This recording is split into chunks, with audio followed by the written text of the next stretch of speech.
Shalom, jumpa lagi dengan saya di Renungan Kebenaran hari ini.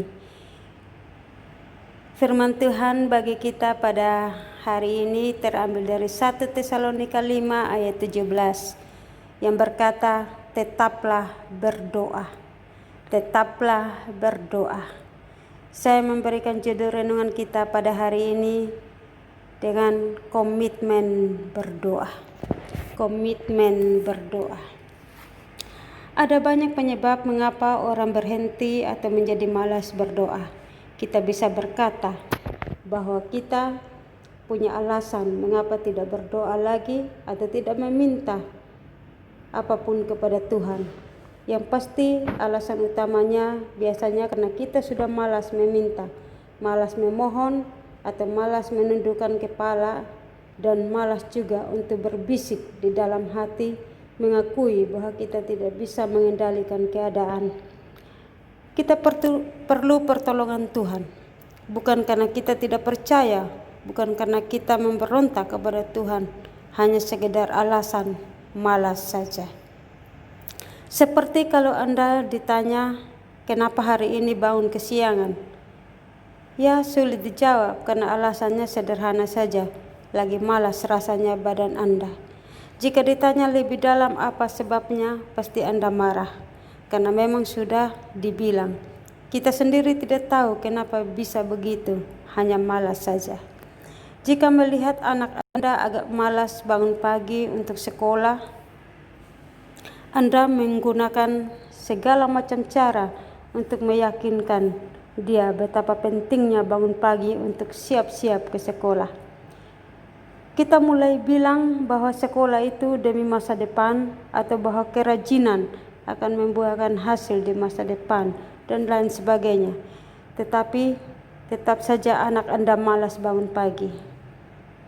Lalu, apa ada cara dan obat khusus untuk menghilangkan kemalasan? Apakah ada teknik khusus untuk mengusir kemalasan dalam berdoa? Salah satu obat terhadap kemalasan berdoa hanyalah keputusan untuk berdoa di pagi hari. Hanya keputusan sekali, lalu tekad untuk menjaga kebiasaan itu setiap hari. Tanpa rasa, tanpa pertimbangan panjang, tanpa perdebatan, pikiran tanpa diiming-iming keuntungan.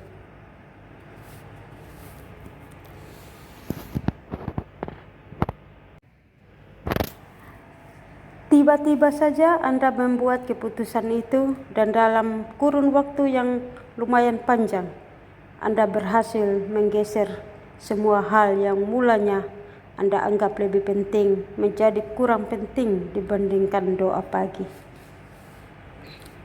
Ada yang bilang itu disebut sebagai pekerjaan Roh Kudus yang membuat seseorang mempunyai tekad, yaitu sebuah tekad yang dapat menggeser hal-hal lain menjadi hal kedua setelah doa pagi.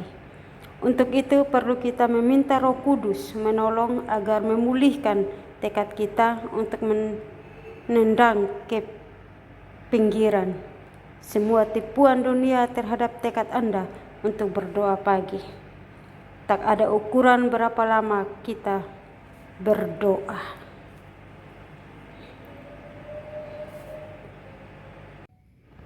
Karena kita tidak bertujuan menciptakan orang Farisi modern. Yang ada adalah tekad untuk memulai setiap hari dengan lebih dahulu bersandar atau berlutut di tepian tempat tidur Anda setiap pagi. Nasihat Paulus kepada jemaat di Tesalonika agar mereka tetap berdoa, sebuah nasihat yang singkat dan sederhana, tetapi perlu komitmen yang kuat untuk terus mengerjakannya. Mari memiliki komitmen yang kuat untuk meluangkan waktu berkomunikasi dengan Tuhan dalam doa dan selalu berhubungan dengan Sang Pencipta di hari-hari yang kita lalui, di waktu yang Tuhan beri selama kita di bumi ini. Doa, mari kita berdoa. Tuhan Yesus, tolong aku untuk memiliki komitmen dalam berdoa dan bersaat teduh. beriku kerinduan untuk selalu terhubung denganmu. Dalam nama Tuhan Yesus aku berdoa. Amin. Kata-kata kesimpulan dari renungan kita pada hari ini, hari yang diawali dengan menundukkan kepala akan membuat hari itu mudah dilalui dan terasa indah. Demikian renungan kita pada hari ini. Tuhan Yesus memberkati kita semua. Shalom.